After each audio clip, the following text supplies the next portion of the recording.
감사합니다. 박수를 더 신껏 쳐드려도 괜찮을 것 같습니다. 다시 한번 우리 찬양대에게 박수 한번 쳐드립니다. 네, 감사합니다.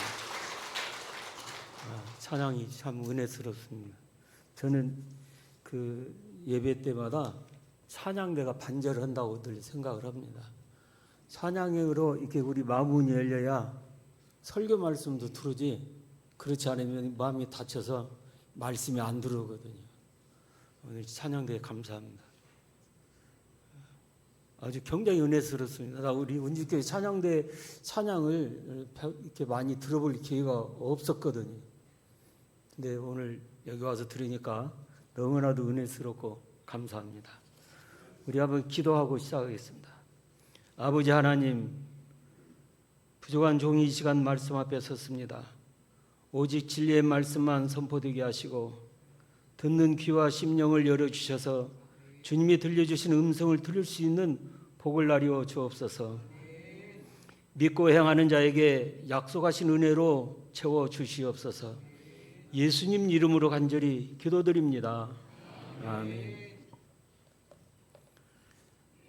오늘 본문에 나와 있는 말씀은 제가 나름대로 젊을 때부터 소중하게 생각하고 해왔던 말씀이고 또 나름대로의 신앙의 모태가 되는 그런 말씀이기도 합니다. 제가 짧은 세월 동안 목회하면서 사랑하는 성도들을 섬기기도 하고 나름대로 목회하면서 가져왔던 평생의 법칙이 하나 있습니다. 그것은 오늘 말씀에 나와 있는 여호와를 신뢰하고 내 명철을 의지하지 말라, 이 말씀입니다.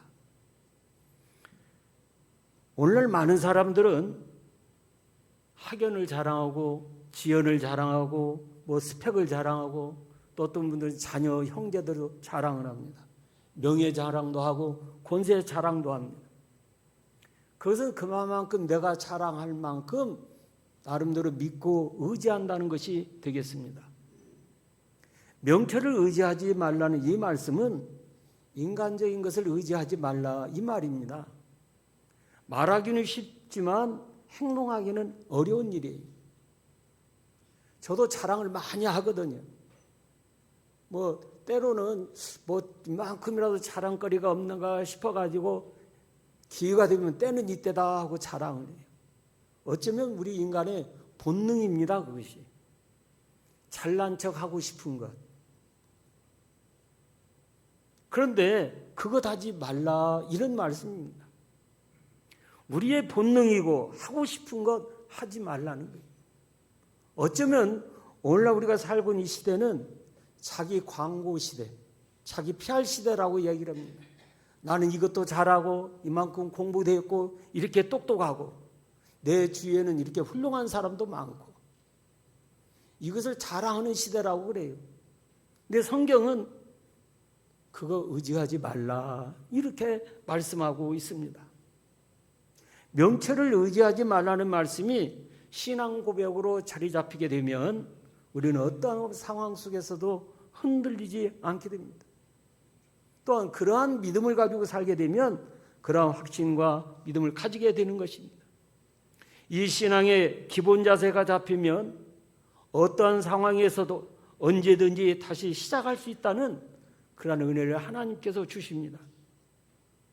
성도들이 인생의 난제 앞에서 어려움을 겪을 때마다 저는 이렇게 기도했습니다. 우리 성도들이 어려운 문제들이 있지만 이겨내서 다시 시작할 수 있는 은혜를 주시라, 이렇게 기도합니다. 사람의 말로 위로한다는 것은 다 위로가 되지 않습니다. 나는 위로한다고 이야기를 하는데 상대방은 오히려 더 화가 날 때도 있습니다. 힘들어 죽겠던 사람에게 가서 괜찮아, 다들 겪는 일이야, 좀 참아, 상대방은 위로가 되지가 않아요. 연세가 많아서 돌아가셨어요. 90이 넘어서 돌아가셨어요. 사람들이 호상이라고 그래요. 그러면 가서 상주나도 자녀들에게 가서 이 정도 사셨으면 괜찮아, 위로한다고 하지만 본인은 기분 나쁠 때가 많아요. 그렇기 때문에 사람의 말이나 또 행동은 한계가 있는 거예요. 그래서 우리는 하나님만을 의지해야 된다는 것이고, 그 하나님을 의지하면 우리가 살아날 길을 하나님께서 열어주십니다. 우리의 과거를 돌아보면 실패와 어려움, 아픔들이 많이 있습니다. 예수님을 실망시킨 그런 일을 떠올리는 순간들도 있습니다. 어리석은 행동이나 부주의한 말 때문에 떠올리고 싶지 않은 그런 순간들도 있을 것입니다. 우리는 잘못된 선택, 잘못된 실수로 인해서 때로는 실패의 쓴맛을 보기도 합니다. 그래서 사람들은 이러한 실패의 쓴맛이 있는 사람은 하나님께서 축복하지 않았다고 생각하고, 평탄하게 살아가면 하나님께서 축복했다고 생각을 해요. 그러면 사도 바울이 그러한 고난을 겪었으면 안 되지. 그럼 바울은 하나님의 버림을 받은 사람입니까? 아니죠. 그것은 전부 다 우리 생각이에요. 내 생각으로 하나님을 다 재단하는 거예요. 내 생각에 저 사람은 하나님의 축복을 받은 사람이다. 아니다. 내가 생각에 저 사람 아니다. 내 생각이지 하나님의 뜻이 아닌 경우가 참 많이 있습니다. 예수님의 제자 중에 베드로는 어떠한 사람이었습니까? 가장 먼저 예수님의 부름을 받은 제자예요. 가장 열심히 있었던 그러한 제자입니다. 제일로 요즘 말로 하면 수제자, 그렇게들 이야기를 합니다. 나중에 베드로는 십자가에 거꾸로 매달려 순교한 사람입니다. 초대교회에 많은 활동을 했던 제자가 바로 베드로 아닙니까? 그러한 베드로도 과거에 몸을 녹이려고 모닥불을 찌다가 예수님을 3번씩이나 모른다고 부인했던 그러한 아픈 과거가 있습니다. 베드로는 모닥불만 보면 예수님을 부인하고 실망시켰던 그 순간이 생각났을 것입니다. 요즘 어려운 말로 트라우마가 있을 거예요. 왜냐하면 그 모닥불 앞에서 가장 후회되는 일을 행했지 않았습니까? 그러나 우리 주님은 그 실패의 모닥불을 다시 회복의 모닥불로 만들어 주셨습니다. 요한복음 21장에 보면 예수님께서 십자가에 죽으시자 베드로는 갈릴리 호수로 도망을 쳤습니다. 목숨을 내걸고 예수님을 따르던 그가 과거로 옛사람으로 돌아가게 된 것입니다. 그리고 옛날 고기잡이 했던 그 시절로 가서 고기잡이를 했습니다. 어려움을 겪자 옛사람으로 돌아간 것입니다. 예수님을 만나기 전으로 돌아간 것입니다. 소망이 있던 삶에서 소망이 없는 삶으로 변화된 거예요. 오늘 우리 가운데도 그런 경우들이 있지 않습니까? 신앙생활 잘 하다가 힘들고 어려운 일이 당하면 돌아서는 경우들이 있습니다. 베드로가 그러한 사람이었습니다. 그때 부활하신 예수님께서 베드로를 찾아오셨습니다. 모닥불을 지피시고 생선을 구우시고 베드로에게 조반을 들라고 하십니다. 요즘처럼 무슨 진수성찬은 아니었어도 소박한 식탁이지만 주님께서 베드로를 만나 주신 것입니다. 실패자 베드로를 찾아오셔서 아마 조반을 먹으면서 위로해 주었을 것입니다. 그리고 그에게 새 힘을 줬을 것입니다. 어쩌면 많은 사람들 앞에서 베드로는 배신자였습니다. 그리고 낙심하며 살아갈 수밖에 없는 그러한 인생이었지만 주님께서 그를 만나시고 위로하시고 새 힘을 주셨습니다. 그 순간 베드로는 모닥불 앞에서 있었던 실패의 기억이 사라지는 그러한 순간이 되었습니다. 베드로에게 있어서 실패의 모닥불이 회복의 모닥불로 변화된 것입니다. 그리하여 다시 시작할 수 있는 힘을 얻게 된 것입니다. 그 후에 베드로는 위대한 사도로 거듭나지 않았습니까? 우리가 어떤 어려움이 닥치더라도 주님의 십자가 앞에 엎드리면 언제든지 다시 시작할 수 있는 힘을 주신다는 사실을 여러분 꼭 잊지 마시기 바랍니다. 사람은 낙심하고 사람은 실패했다고 생각했더라도 하나님 편에서는 하나님의 형상대로 지음받은 이 세상에 누구도 실패자라고 하나님께서는 하시지 않습니다. 우리 모두는 하나님의 성공자이에요. 중요한 것은 우리가 그 하나님만을 믿고 의지하며 살아가는 거예요. 여러분, 부모가 자녀들 끊임없이 자기 생명처럼 아끼듯이 하나님께서는 우리를 그렇게 아끼십니다. 우리가 힘들어할 때에 위로해 주시기를 원하시는 하나님, 우리가 슬퍼할 때에 그 슬픔을 거두시기를 원하시는 하나님, 우리가 기뻐할 때에 같이 기뻐해 주시는 그 하나님, 그 하나님을 늘 만나시기 바랍니다. 그런 여러분들에게 그 하나님께서는 승리의 기쁨을 안겨주실 것입니다. 사랑하는 여러분, 실패의 모닥불을 회복의 모닥불로 만들어주신 주님을 항상 신뢰하시기 바랍니다. 이것이 바로 우리가 지켜야 될 신앙의 기본 자세이고 영적 전쟁에서의 패수의 진입니다. 또한 굳게 붙잡아야 될 회복의 법칙이라고 할 수 있습니다. 우리가 하나님을 떠나서 어디에서 구원받을 것이며 어디에서 위로함을 받을 수 있겠습니까? 어디에서 우리가 소망을 가질 수 있겠습니까? 언제든지 다시 시작할 수 있는 신앙의 첫 번째 자세가 무엇입니까? 오늘 1절 말씀에 보면 내 아들아 나의 법을 잊어버리지 말고 내 마음으로 나의 명령을 지키라 그랬습니다. 하나님의 법, 하나님의 법칙을 잊어버리지 말라고 하십니다. 우리가 세상살이 하는데도 나름대로의 법칙과 원리들이 있죠. 오늘 많은 사람들이 건강에 관심이 있습니다. 그런데 여러 의사들이나 전문가들이 하는 얘기를 보면 거의 대동소이해요. 제 나름대로 생각해보는 건강의 법칙은 우리가 건강을 위해서는 가능한 한 정해진 시간에 식사를 하는 게 좋다 하는 겁니다. 그리고 몇 가지 영양소인 무슨 탄수화물이나 단백질이나 지방이나 무기질을 골고루 섭취해라. 이거 아마 여러분들도 하도 들어도 알고 있는 이야기일 겁니다. 그리고 적절한 수면을 취하고 나름대로의 운동을 해야 건강을 유지할 수 있다. 그렇게 이야기를 합니다. 그런데 이러한 법칙이 깨지면 아무리 건강한 사람도 건강을 잃게 되는 겁니다. 약간의 긴장을 가지고 몸을 지켜야 됩니다. 이것이 건강의 법칙이라 말할 수 있습니다. 건강한 신앙인의 삶도 마찬가지입니다. 오늘 2절에 보면 그리하면 그것이 내가 장수하여 많은 해를 누리게 하며 평강을 더하게 하리라. 여러분 오래 살기 원하죠? 그래서 오늘날 많은 사람들이 장수하는 거 자랑스럽게 여기지 않습니까?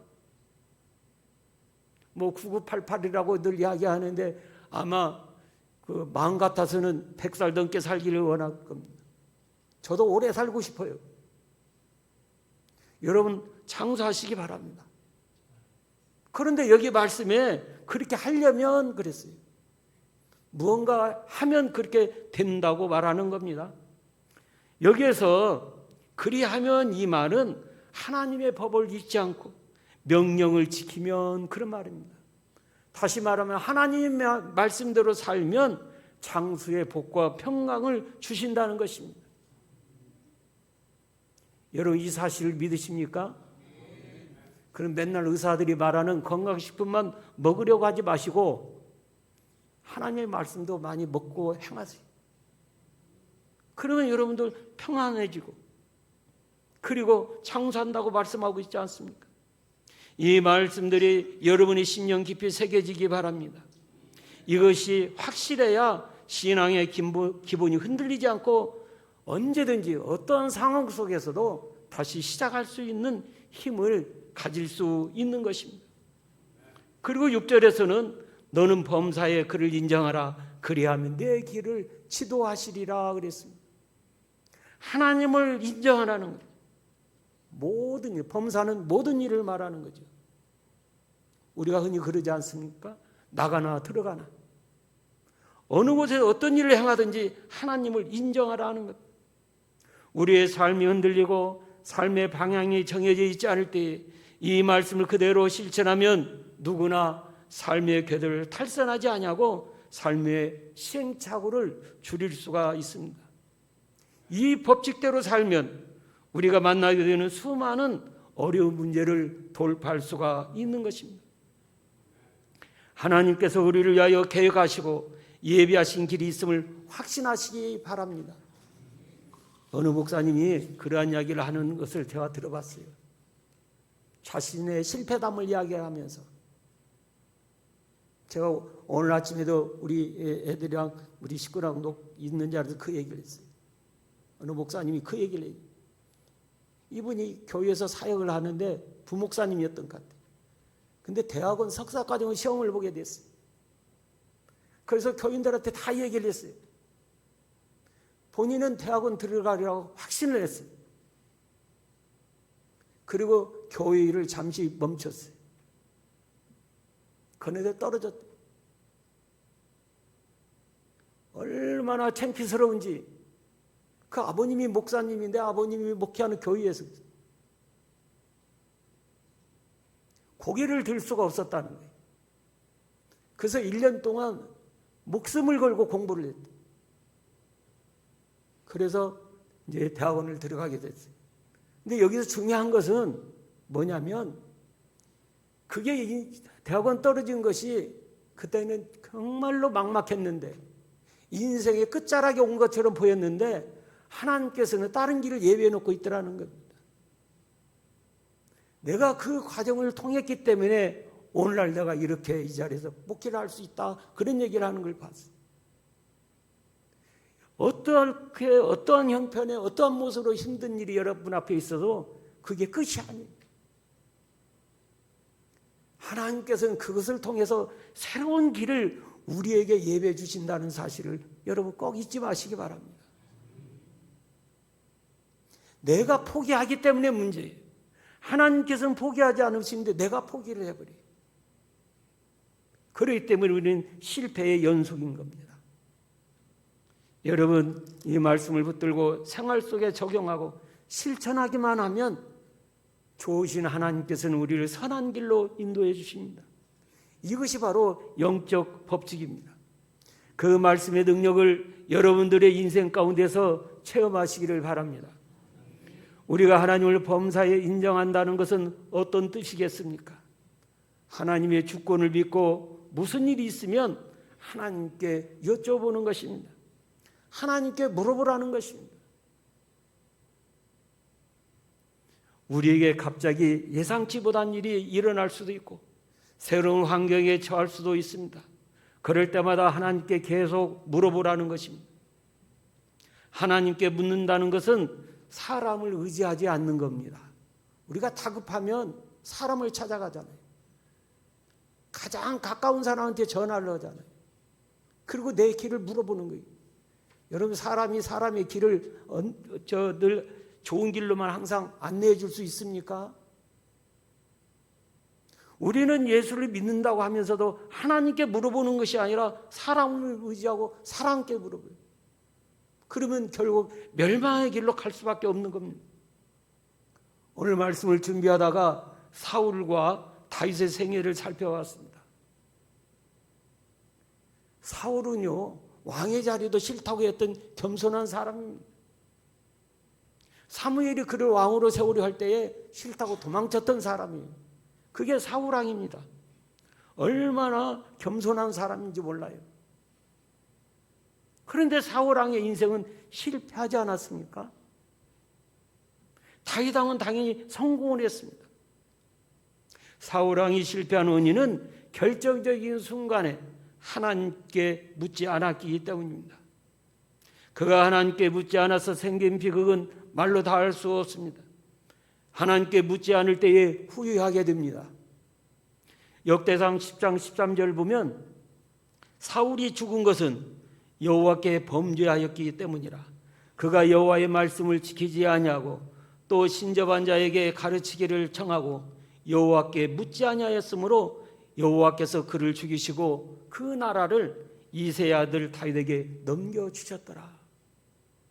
하나님께 묻지 않았기 때문에 하나님께서 그를 죽이셨다는 겁니다. 하나님께 기도하지 않았기 때문에 그런 겁니다. 신접한 사람을 찾아간 건 뭡니까? 사람을 의지했다는 거예요. 사울왕은 결정적인 순간에 하나님께 묻지 않았기 때문에 실패했습니다. 하나님께 묻지 않은 것은 사람을 의지한 것입니다. 사람을 의지한 것은 결국 멸망에 이르게 되는 것입니다. 몇 년 전에 그 조사해놓은 걸 보니까 우리 기독교인들이 하나님만을 믿고 의지하는 게 아니에요. 제 기억으로 30% 이상이 정월달에 토정비계를 봐요. 우리 기독교인들이. 우리 문주교인들은 아니고 다른 사람들이 돼요. 상상 이상으로 많습니다.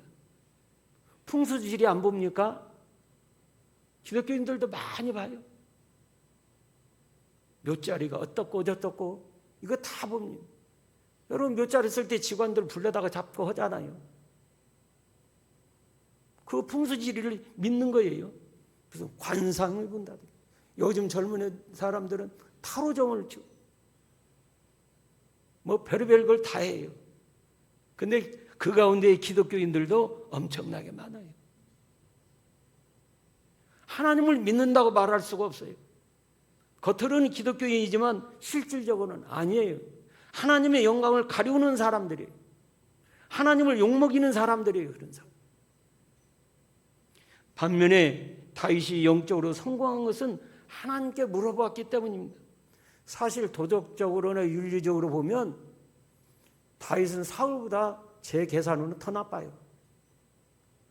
얼마나 이 다윗이 추악한 모습을 많이 보였습니까? 저런 사람을 어떻게 하나님께서 축복하시고 왕으로 세우셨을까?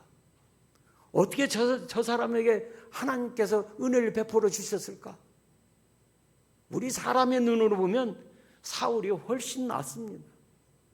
그런데 사울은 망하고 다윗은 성공했거든요. 어떤 면에서든지 다윗이 사울보다 나은 것은 별로 없었습니다. 그런데 다윗은 결정적인 순간에 하나님께 물었습니다. 내가 어떻게 해야 됩니까? 이것이 다윗과 사울의 다른 점이에요. 딱 그가 하나입니다. 한 사람은 죽고 하나는 그래서 살았습니다. 다윗의 신앙의 자세가 바로 그것입니다.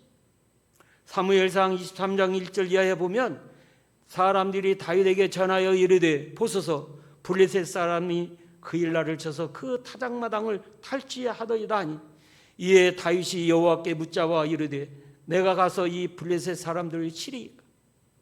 여호와께서 다윗에게 이르시되 가서 블레셋 사람들을 치고 그 일날을 구원하라. 그렇게 하나님께서 말씀했습니다. 다윗은 이때 상황이 왕이 아니에요. 사울왕을 피해서 도망다닐 때예요. 요즘 말로 표현하면 그저 몇몇 건달들, 다윗을 따라다니는 건달들이 따라다니는, 그리고 함께 도망다니고 여기저기서 배고프면 뺏어 먹고는 그런 시절입니다. 다윗은 제사장만 먹는 그 성전 안에 있는 것도 먹었잖아요. 종교적으로나 도덕적으로 보면 용서받을 수 없는 사람이 다윗이에요. 그런데 여기에 보면 지금 블레셋이 쳐들어와 가지고 그 일날을 쳤다는 거예요. 그래서 많은 이스라엘 사람들이 어려움을 겪었어요. 그런데 이 말씀에 보면 그 일날을 구원하는 하나님의 음성을 듣게 되는 거예요. 자기도 지금 힘든 상황입니다. 그런데 하나님의 백성들이 블레셋 사람들에게 고통을 당한다는 소식을 듣고 가만히 있을 수가 없었습니다. 그래서 먼저 하나님께 물었습니다. 내가 가서 이 블레셋 사람들을 치리까? 그때 하나님께서 다윗에게 블레셋을 치라고 응답해 주셨습니다. 하나님께서 주신 내용을 가지고 자기 참모들에게 이야기합니다. 하나님께서 나에게 블레셋을 치라고 합니다. 그러니 우리 가서 블레셋을 치자. 지금 사울왕도 벌벌 떠는 게 블레셋 군대입니다. 그런데 언감생심 군대도 아닌 그 오합지졸을 데리고 블레셋을 상대한다는 이건 말도 안 되는 얘기. 그래서 장모들이 다 반대했어요. 그러나 다윗은 장모들의 반대에도 불구하고 하나님이 주신 응답에 그대로 순종했습니다. 사무엘상 23장 4절 보면 다윗이 여호와께 다시 묻자온데 여호와께서 대답하여 이르시되 일어나 그 일나로 내려가라. 내가 블레셋 사람들을 내 손에 넘기리라 하시니라. 하나님께서 이 전쟁을 책임져 주시겠다는 겁니다. 하나님께서 다윗의 모든 일을 책임져 주시겠다고 말씀하고 있습니다. 언제 그랬습니까? 하나님께 물어보니. 하나님께 기도할 때에 하나님께서 그렇게 응답을 주신 것입니다. 하나님의 마음에 합한 자와 하나님의 마음에 합하지 않은 자의 차이는 바로 하나님께 늘 여쭤보느냐 하지 않느냐의 차이입니다. 하나님을 의지하냐 하지 않느냐의 차이입니다. 하나님을 의지하니까 하나님께 물어본 거죠. 사람을 의지하니까 사람에게 물어보는 거예요. 예배 때는 우리가 머릿속에 하나님으로 가득 차 있는데 나가기만 하면 잊어버려요. 내 눈에 보이는 사람이 내 문제를 다 해결해 줄 것처럼 보여요. 그래서 어쩌다든지 연출되려고 애를 써요. 우리의 사돈네 팔촌이 뭐 국회의원하고 잘한다더라. 이것도 자랑이에요. 우리는. 그런데 우리는 하나님을 자랑하지 않아요. 우리의 것을 다 해결해 준다고 말씀하시는 하나님을 잊어버리고 살아가고 있어요. 자기 명철을 의지하는 사람은 사울과 같은 인생이 될 수밖에 없습니다. 5절에 그랬지 않습니까? 너는 마음을 다하여 여호와를 신뢰하고 내 명철을 의지하지 말라. 내 생각 의지하지 말라. 하나님께 계속 묻는 것이, 내가 일이 안 풀리고 힘든 일이 내 앞을 가로막고 있을 때 하나님께 물어보는 것이 우리의 살 길입니다. 어떤 일이 생기면 사람에게 묻지 말고 이제는 하나님을 찾고 하나님께 물어보시기 바랍니다. 하나님께 묻는 것이 무엇입니까? 바로 기도입니다. 우리가 숨을 안 쉬면 10분 이상 살기가 힘듭니다. 훈련 받은 사람도 힘들다고 그래요. 근데 우리는 기도가 뭡니까? 그러면 영혼의 호흡이요 이렇게 대답합니다. 근데 우리는 영혼의 호흡을 안 해요. 기도를 안 해요. 그럼 어떻게 됩니까? 그러니까 실패하는 거예요. 그러니까 예수 믿어도 필요 없더라, 기도해도 뭐가 필요 없더라, 항상 불평불만만 가득하고 있어요. 사도 바울은 데살로니가전서 5장 17절에서 뭐라고 그랬습니까? 쉬지 말고 기도하라. 끊임없이 기도하라. 여러분 어떻게 사람이 쉬지 않고 기도만 할 수 있겠어요? 잠도 자야 되고 나가서 일도 해야 되고 또 여러 가지 사람도 만나고 활동도 해야죠. 쉬지 말고 기도하라는 것은 항상 하나님과 교제의 끈을 놓지 말라는 것입니다. 카페 가보면 거기서 수다 떠는 사람도 많아요. 저도 마찬가지입니다. 뭐 카페 가면 거기서 앉아서 이 무더운 때에 가면 조금 쉬었는데 오래 앉아 있고 싶죠. 눈치만 안 보이면. 그런데 그렇게 뭐 1시간도 좋고 2시간도 좋고 수다는 떨어도 기도는 이렇게 뭐 한 10분만 하면 질려가 몸이 뒤틀리고 막 이러지. 우리 영혼의 소원 하나님과의 교제는 그렇게 막 자꾸 갖고 싶지가 않아요. 근데 우리가 할 일이 얼마나 많습니까? 국가를 위해서 기도해야죠. 나라가 없으면 우리도 없지 않습니까? 여러분 내가 섬기는 교회를 위해서도 기도해야죠. 여러분 가정을 사랑하십니까? 가족들을 위해서 기도해야죠. 힘들어서 못 옵니까? 그럼 가족을 사랑하는 게 아니죠. 교회를 사랑하는 게 아니죠. 그렇지 않습니까? 우리 자신을 위해서도 기도해야죠. 하나님은 도깨비 방망이가 아니에요. 가만히 앉았는데 뭐 다 해주는 그런 분이 아니에요. 일하기 싫거든 먹지도 말라고 사도 바울이 얘기하지 않습니까? 그게 초대교회를 향해서 한 말이,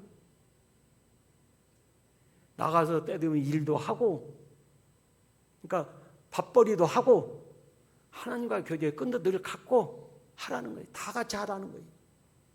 어느 한 군데만 치우치지 말라는 것입니다. 여러분, 하나님께 물어본다는 것은 기도하는 것입니다. 다윗은 그러한 하나님과의 기도의 끈을 늘 가지고 있었어요. 그렇기 때문에 하나님께서 자꾸 새롭게 사용하시고 또 새롭게 사용하셨어요. 다윗이 나쁜 짓을 그렇게 했어도 내 때에는 나라가 망하지 않게 하겠다. 솔로몬에게도 그렇게 약속해 주셨어요. 솔로몬도 우리가 솔로몬의 지혜, 솔로몬처럼, 여러분 솔로몬처럼 살면 안 돼요. 얼마나 나쁜 일을 많이 했어요. 그래서 차마 솔로몬은 어떻게 하지 못하고 아들 때에 나라가 둘로 갈라지지 않습니까? 기도할 때에 하나님의 뜻 안에서, 하나님의 주권 속에서 모든 문제들이 해결될 줄로 믿으시기 바랍니다. 그 다음에 또 하나는 하나님과 친밀한, 친하게 지내라는 겁니다. 너는 하나님을 인정하라고 하셨을 때에 인정하라는 말의 뜻은 하나님을 조금 더 깊이 알라는 것입니다.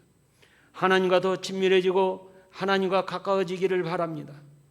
하나님과 친밀한 관계를 늘 맺으시기 바랍니다. 우리의 삶의 목표는 이 세상에서 잘 먹고 잘 사는 것이 아닙니다. 하나님과 친밀해지는 것입니다.